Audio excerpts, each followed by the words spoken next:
मेरे प्रिय भाई और बहनों, हम सभी मनुष्य हैं और मनुष्य होने के नाते हम सभी का एक विशेष अनुभव है, पाप। इस संसार में कोई भी मनुष्य ऐसा नहीं होगा जिसने पाप का एहसास ना किया हो। रोमियों की पत्र के अध्याय 3 उसके वाक्य 23 में संत पौलुस कहते हैं कि सबने पाप किया है। एवरीबॉडी, सबने पाप किया है। स्तोत्रकार कहते हैं स्तोत्र 51 उसके वाक्य 7 में, मैं अपनी माता के गर्भ से ही पापी। तो मनुष्य का यह अनुभव है पाप। हर मनुष्य किसी न किसी तरह के पाप और अपराध का शिकार जरूर हुआ है।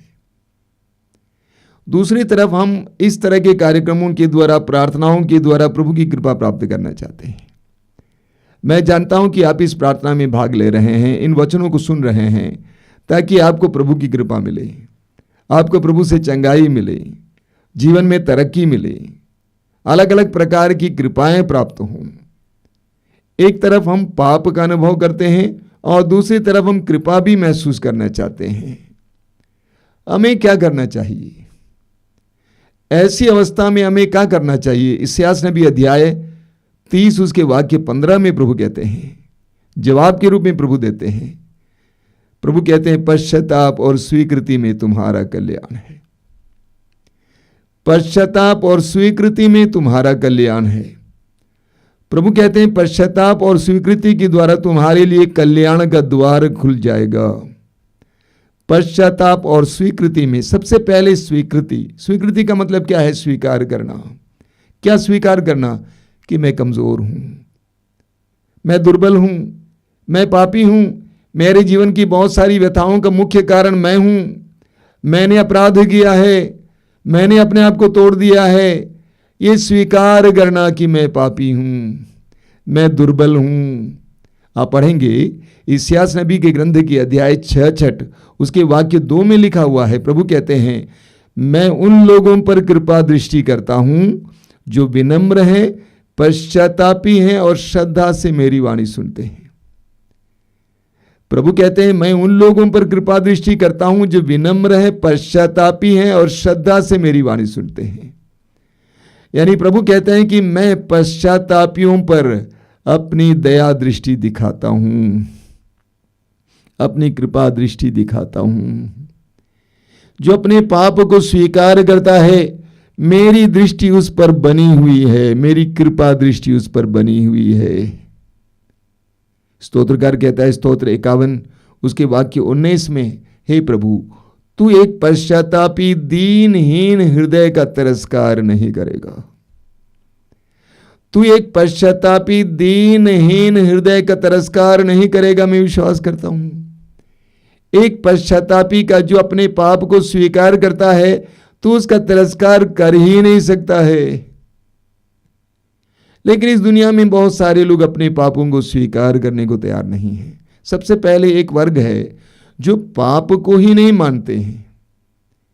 वे कहते हैं कि पाप अपराध नाम की चीज नहीं होती है, कानून होता है, कानून के विरुद्ध जो पाप है अपराध है, वरना कोई पाप या अपराध धर्म अधर्म होता नहीं है। उन्होंने धर्म अधर्म का विभेद खो दिया है, पाप पुण्य का विभेद खो दिया है। उन्होंने पाप बोध खो दिया है। आधुनिक इंसान की एक बहुत बड़ी कमजोरी है, उसने पाप बोध खो दिया है। वो कुछ भी कर सकता है, अपने स्वार्थ की पूर्ति के लिए वो किसी को मार भी डाल सकता है, किसी के साथ अन्याय भी कर सकता है, किसी के साथ व्यभिचार भी कर सकता है। अगर कानून ना पकड़े तब तक वो सही है। उनका हृदय कठोर है, उनका अंतःकरण मर चुका है, उनके अंदर पाप बोध नहीं है। दूसरे वर्ग के लोग हैं जो मानते हैं पाप अधर्म है, लेकिन वे ये भी मानते हैं पाप करेगा तो दंड मिलेगा, अधर्म करेगा तो उसका कर्म भोगना ही पड़ेगा। वे किसी ईश्वर पर विश्वास नहीं करते हैं जो इन पापों के दंड को ले सकता है, उससे किसी को छुटकारा दे सकता है। उनका मानना है अपराध किया, पाप किया तो उसको दंड मिलना अनिवार्य है, उसका कर्म भोगना अनिवार्य है। वे ईश्वर पर विश्वास नहीं करते जो इसको क्षमा कर सकता है। तीसरे वर्ग के लोग हैं जो विश्वास करते हैं कि ईश्वर दयालु है, करुणामय है, हमारे पापों को क्षमा करता है, लेकिन ईश्वर की करुणा पर उनका भरोसा कम है। वे इस बात को विश्वास नहीं कर पाते हैं कि ईश्वर ने हमें क्षमा किया है या ईश्वर हमें क्षमा कर सकता है। उनका भरोसा कम है, इसीलिए वे पाप बोध में, अपराध बोध में, दोष भावना में जीवन जीते हैं। अपने को कोसते हैं, दूसरों को कोसते हैं, ईश्वर को कोसते हैं। अपराध बोध में, दोष भावना में जीवन जीते हैं। यूदास करयोती का उदाहरण लीजिए, यूदास करयोती का उदाहरण लीजिए। यूदास को इस बात का एहसास हुआ कि मैंने एक धर्मात्मा के साथ अपराध किया है, मैंने यीशु को पकड़वाकर बहुत बड़ा अपराध किया है, लेकिन वो ईश्वर की करुणा पर विश्वास नहीं करता था, भरोसा नहीं था, इसीलिए उसने जाकर आत्महत्या की। तो इस संसार में बहुत सारे लोग अपने पापों को स्वीकार करने को तैयार नहीं। एक चौथा वर्ग है, वे ये जानते हैं कि पाप है, वे ये भी जानते हैं कि ईश्वर दयालु है, लेकिन उनका अहंकार उनको पाप स्वीकार करने के लिए प्रेरणा नहीं देता है। अहंकार के कारण पाप स्वीकार नहीं करते हैं। प्रभु का वचन कहता है, पश्चाताप और स्वीकृति में तुम्हारा कल्याण है। पश्चाताप और स्वीकृति में तुम्हारा कल्याण है। जब हम पाप स्वीकार करते हैं, हमारे लिए अनुग्रह का द्वार खुल जाता है। एक सच्चाई है मेरे भाई और बहनों, पवित्र ग्रंथ बाइबल हमें सिखाती है। जब हम अपने पापों को स्वीकार करते हैं, हमारे लिए अनुग्रह का भंडार खुल जाता है। हमें लूकास के सुसमाचार के अध्याय 7 में एक नारी के बारे में पढ़ने को मिलता है। प्रभु यीशु सिमियोन नामक एक धनी इंसान के यहाँ पे भोजन पे बैठे थे, और उस पापनी नारी को पता चला कि यीशु सिमियोन के घर पे भोजन पे बैठे हैं। बड़ी हिम्मत बांधकर वो नारी उस घर के अंदर प्रवेश करती है। हालांकि सभी लोग उसको जानते थे कि वो एक पापिनी नारी है, एक बुरी औरत है। वह बड़ी हिम्मत के साथ सिमियोन के घर पे आ जाती है और प्रभु जिस कक्ष में भोजन कर रहे थे वहां पर पहुंच जाती है, प्रभु के चरणों के करीब खड़ी हो जाती है और इस कदर आंसू बहाती है कि यीशु के चरण उसके आंसुओं से भीग जाते हैं। सिमियोन ने अपने दिल में सोचा कि ये इंसान नहीं जानता है कि ये किस तरह की नारी है, और वो यीशु के चरणों को अपने केशों से पोंछ रही थी। क्या इनको नहीं मालूम कि किस तरह की नारी है कि इनके पैरों को छू रही है? वो नारी आंसुओं को बहा बहा कर अपने पापों को स्वीकार कर रही थी। कितनी सुंदर स्वीकृति की अभिव्यक्ति है, कितना सुंदर पाप स्वीकार है। एक वचन भी नहीं बोलती है, बस आंसू बहाती है। मालूम प्रभु यीशु ने उस नारी से क्या कहा? वचन 50 में आप पढ़ेंगे, यो लूकास अध्याय 7 वाक्य 50 में आप पढ़ेंगे। प्रभु ने कहा, नारी तुम्हारे विश्वास ने तुम्हारा उद्धार किया है, तुम्हारे विश्वास ने तुम्हारा उद्धार किया है। उस नारी ने विश्वास किया, यदि मैं यीशु नाज़री के पास जाऊंगी, वो मेरे पापों और अपराधों के उस ढेर से, उस बोझ से मुझे छुटकारा देगा और मैं एक नई जिंदगी फिर शुरू कर पाऊंगी। उसने विश्वास किया कि यीशु मेरे पापों को क्षमा करेंगे, मेरे पाप के बोझ को मुझ पर से उतार देंगे। और प्रभु ने कहा, तुम्हारे विश्वास ने तुम्हारा उद्धार किया है, तुम्हारे पाप के बंधन से तुम स्वतंत्र हो गई हो।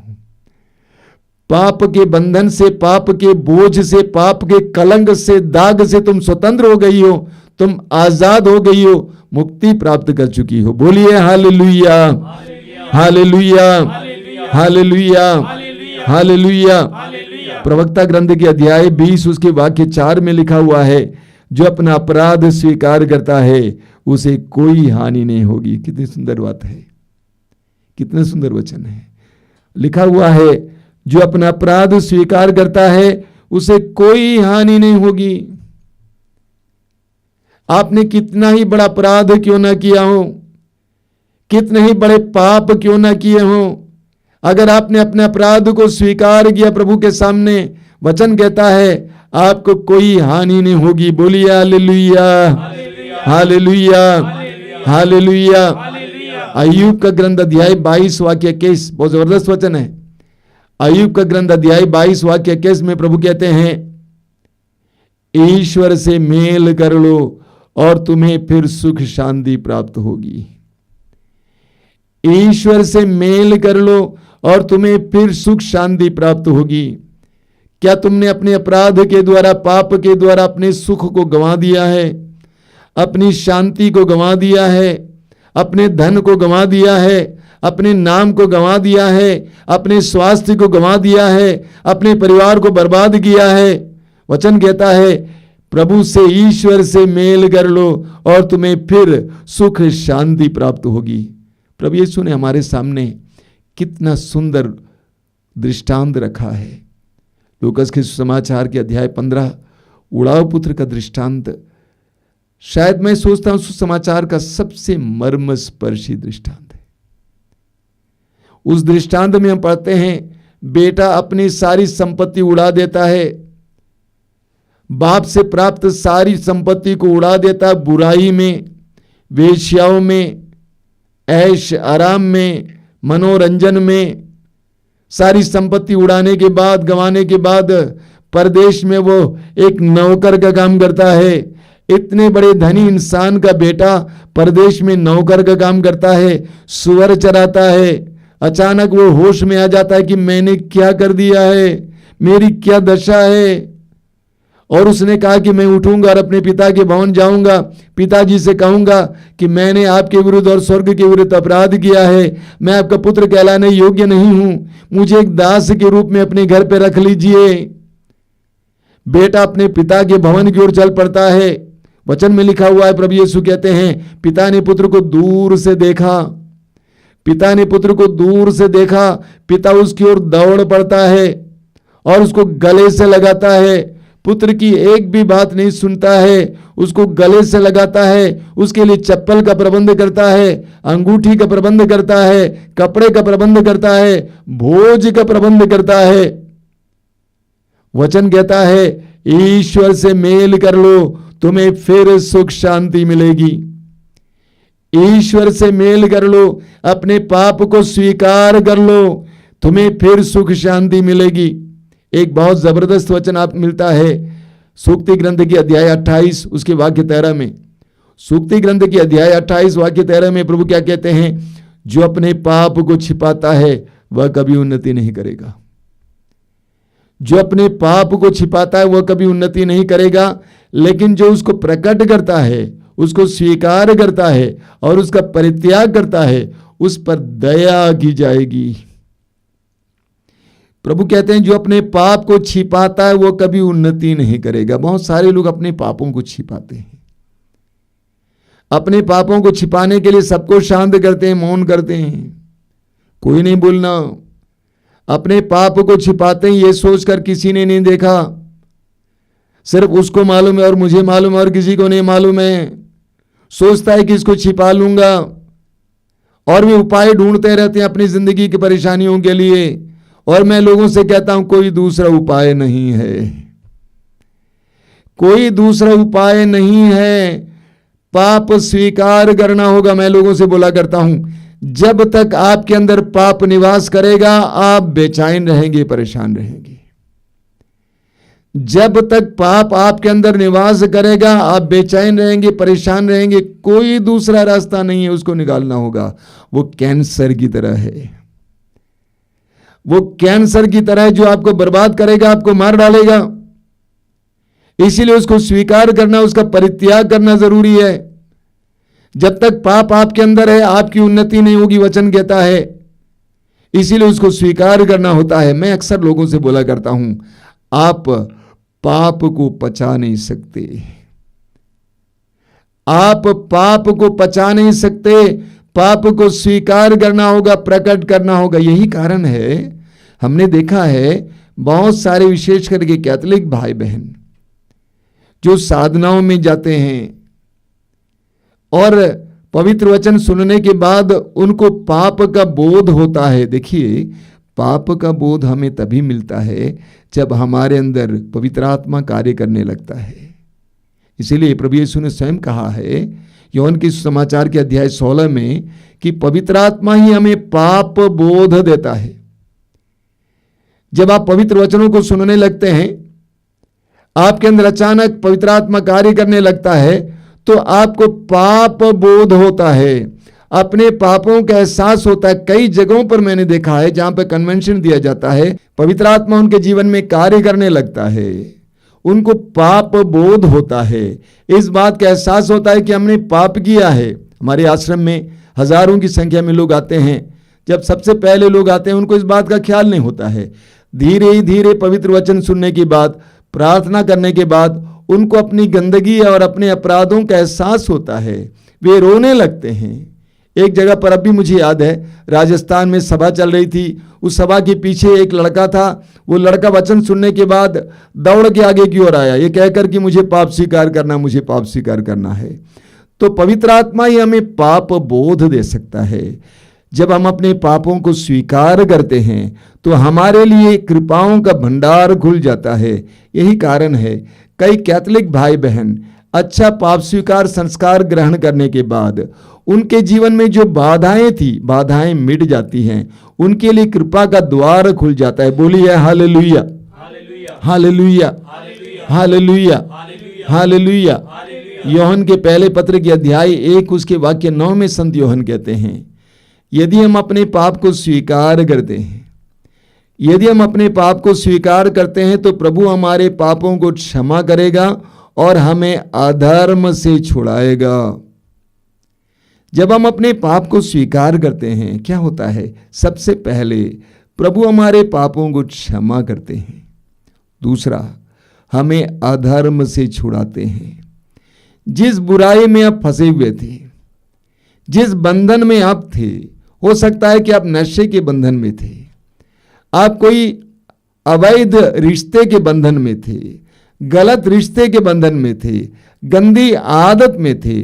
जब आप सच्चा पाप स्वीकार करते हैं, अपना दिल खोलकर प्रभु के सामने पापों के लिए माफी मांगते हैं, तो प्रभु ये 2 कार्य आपके जीवन में करेंगे। सबसे पहले आपके किए हुए पापों को क्षमा करेंगे और दूसरा है प्रभु आपको उस अधर्म से छुड़ाएंगे, उस बुराई से बचा लेंगे, आपको स्वतंत्र करेंगे। Hallelujah, hallelujah, hallelujah, hallelujah, hallelujah, hallelujah. तो प्रभु अपने पवित्र वचन में कहते हैं, पश्चाताप और स्वीकृति में तुम्हारा कल्याण है। पश्चाताप और स्वीकृति में तुम्हारा कल्याण है। जोएल का ग्रंथ अध्याय 2 उसके वाक्य 12 और 13 में आपने सुना है, प्रभु कहते हैं, अब तुम वापस आ जाओ, अब तुम वापस आ जाओ। अंग्रेजी में उसका अनुवाद है, even now return to me. अब भी तुम वापस आ जाओ। तुमने सब कुछ बर्बाद किया, तुमने अपने सारे अवसरों को गंवा दिया, तुमने धन गंवा दिया, तुमने अपना नाम बर्बाद किया, तुमने अपने परिवार को बर्बाद किया, अपने ही अपराधों के द्वारा। कोई बात नहीं, प्रभु कहते हैं, अब भी तुम वापस लौट आओ, अब भी तुम वापस लौट आओ। मेरे प्रिय भाई और बहनों, सच्चे पाप स्वीकार के जरिए हमारे लिए और हमारे परिवार के लिए अनुग्रह का द्वार खुल जाएगा। हमारे लिए और हमारे परिवार के लिए अनुग्रह का द्वार खुल जाएगा। अवसर ढूंढिए पाप को स्वीकार करने के लिए। याकूब अपने पत्र के अध्याय 5 में कहते हैं, एक दूसरे से अपना पाप स्वीकार करें। आसान नहीं है, कठिन है।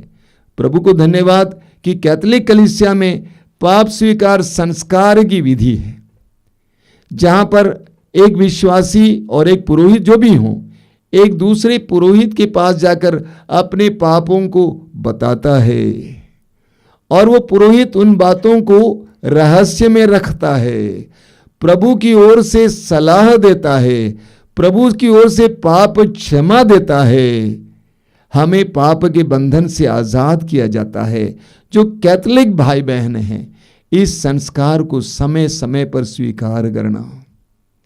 मैं लोगों से कहता हूं कि जब पानी उपलब्ध है तो नहाते क्यों नहीं हो?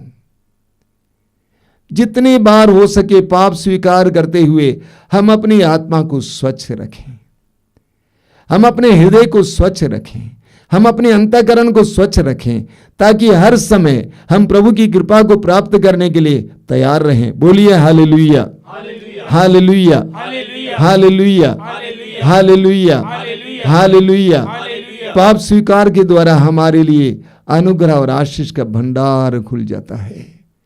हम सुसमाचार में पढ़ते हैं कि प्रभु यीशु कलवारी पहाड़ पर क्रूस पर टंगे थे।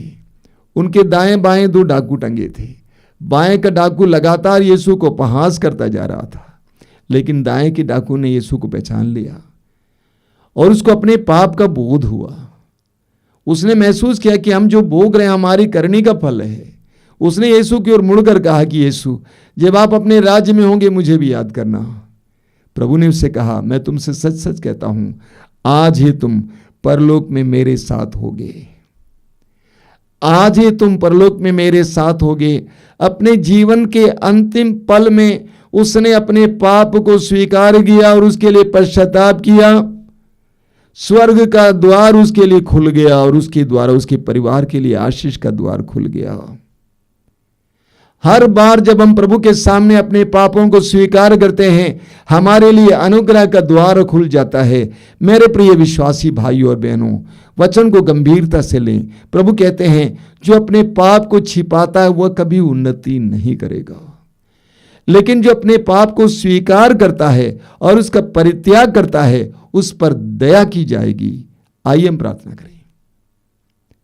प्रभु यीशु, धन्यवाद देते हैं इस सुंदर समय के लिए, तेरी आशीष के लिए। अपने पवित्र वचनों के द्वारा तूने हमें समझाया है, पश्चाताप और स्वीकृति में हमारा कल्याण है। पश्चाताप और स्वीकृति में हमारा कल्याण है। जब तक पाप हमारे अंदर बसेगा तब तक हमारा कल्याण नहीं हो सकता है, जब तक कि हम पश्चाताप करें और स्वीकार ना करें। प्रभु यीशु, पाप स्वीकार करने की कृपा दीजिए। हमें नम्र बनाइए, हमें सच्चाई को जानने की कृपा दीजिए कि हमारे जीवन की कई विपत्तियां, परेशानियां हमारे ही पापों से आती हैं। अपने पापों के लिए क्षमा मांगने, माफी मांगने के लिए हमें कृपा देना।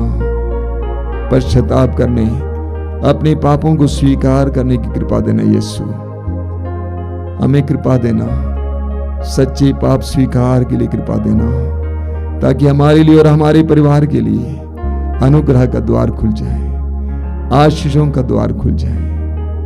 आमीन।